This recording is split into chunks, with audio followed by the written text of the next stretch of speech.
Como fazer uma capacitação adequada dos auditores? Algumas empresas ousam implementar auditorias de 5S sem capacitar adequadamente os auditores.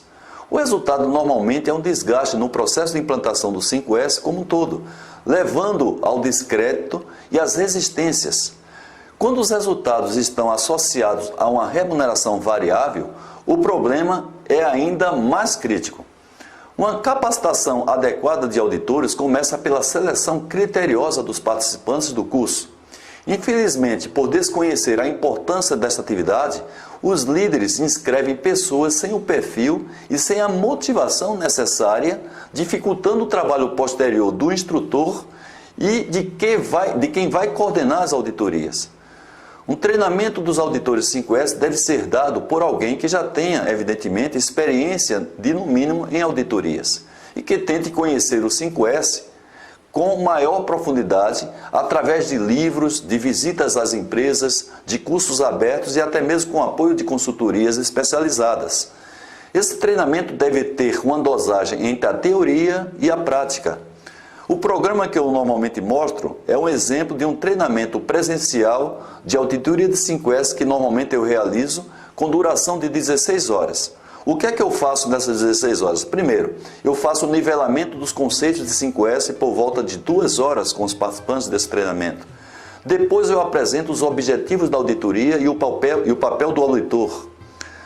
Faço durante o treinamento teórico uma dinâmica para discutirmos os critérios de avaliação, utilizando-se de análise e apresentação de interpretação em um grupo. Isso demora mais ou menos 4 horas. Depois eu apresento aos participantes o formulário e o procedimento a ser usado na simulação que será feita em uma das áreas da empresa. Essa apresentação demora em torno de 30 minutos. Depois, os participantes em duplas fazem uma visita à área, registrando os possíveis problemas e os pontos fortes. Isso leva em torno de 1h30, todos, evidentemente, na mesma área. Depois, as duplas tentam consensar as notas após a entrevista com o representante da área. Isso leva em torno de 40 minutos.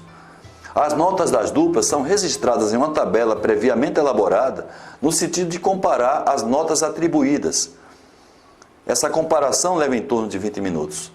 Depois, as divergências maiores de cada item são discutidos, permitindo à dupla que deu a menor nota justificar para a dupla que deu a maior nota por que aconteceu isto.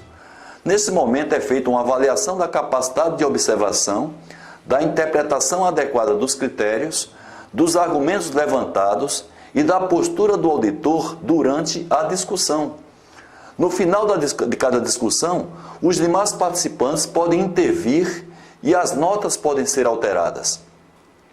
Dependendo das divergências que ocorram, essas discussões podem durar até 3 horas mais ou menos.